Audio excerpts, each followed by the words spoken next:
नमस्कार मित्रों, रामायण से महत्वपूर्ण संदेश क्या मिलता है? ये सवाल हमें पूछा गया था कि रामायण से हमें आज के तारीख में, आज जिस तारीख में हम जी रहे हैं, रामायण से हमें क्या महत्वपूर्ण संदेश मिलता है। तो मित्रों, पूरा रामायण ही संदेश से भरा है। अगर मैं उसे कुछ गिनती में अगर सुनाना चाहूँ तो बहुत मुश्किल है, लेकिन फिर भी कुछ महत्वपूर्ण सिद्धांत, कुछ महत्वपूर्ण तथ्य मैं आपको रामायण के आपके सामने रख रहा हूँ। सबसे पहले आपको एकता में रहना है। देखिए, एकता में रहना है तो भगवान राम का जो संदेश है वो एकता का संदेश देता है।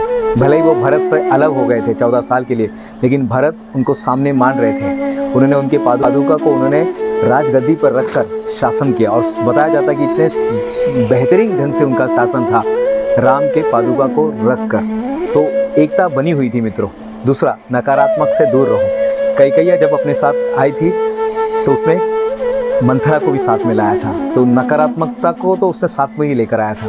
संदेश देता है रामायण कि आपको नकारात्मकता से दूर रहना है। तीसरा संदेश जो है, आपको वचन पूर्ति करनी है। बिजनेस ग्रो नहीं हो रहा है, इसका मतलब कहीं ना कहीं वचन की कमी है। बहुत सारे बिजनेस बंद हो रहे हैं, यानी वचन हम नहीं पूरा कर पा रहे हैं। तो मन क्रम वचन को क्या करना है, आपको अलाइन करना है और वचन पूर्ति करनी है।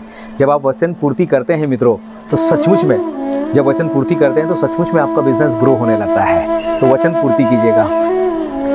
चौथा संदेश जो है, लोगों से प्रेम कीजिएगा। जाति, पंथ, वर्ण, वर्ग सब भुलाकर आप लोगों से प्रेम कीजिएगा। यहाँ तक कि इंसान के साथ तो प्रेम करना ही है, यहाँ तक प्राणियों के साथ भी प्रेम कीजिएगा, प्रकृति के साथ भी प्रेम कीजिएगा। पता नहीं कौन सा ऐसा व्यक्ति है, कौन सा ऐसा प्राणी है जो आपको मदद के लिए तैयार हो जाएगा। शायद उसकी मदद के बिना आपका जो लक्ष्य है वो पूरा नहीं होगा।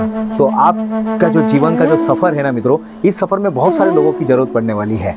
तो आपको हर चीज़ से प्रेम करनी है, हर एक से प्रेम करना है और आगे बढ़ना है। रामायण का एक और बहुत ही महत्वपूर्ण संदेश देता है। रामायण हमेशा कहती है कि आपको नकारात्मक से तो दूर रहना है, सकारात्मक को तो पूरी तरह से अपनाना है, वचन पूर्ति करना है, एकता में रहना है, साथ में सभी के रहना है, आपको लक्ष्य बनाते हुए आगे बढ़ना है। लेकिन जो मेन संदेश वो है कि बुराई कितनी भी बड़ी होने दीजिएगा, बुराई कितना भी बड़ा होने दो, अच्छाई के सामने छोटी होती है।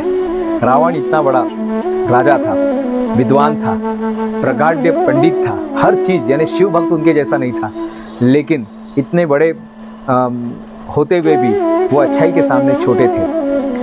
आपको अच्छाई का सामना, आपको बुराई का सामना मित्रों पॉजिटिव माइंडसेट के साथ करना है, मुस्कान के साथ करना है। क्योंकि अगर आप अच्छे हैं तो भले ही दुनिया कितनी भी बुरी हो, कोई फर्क नहीं पड़ता है, क्योंकि अंत में जीत सत्य की होती है। धन्यवाद।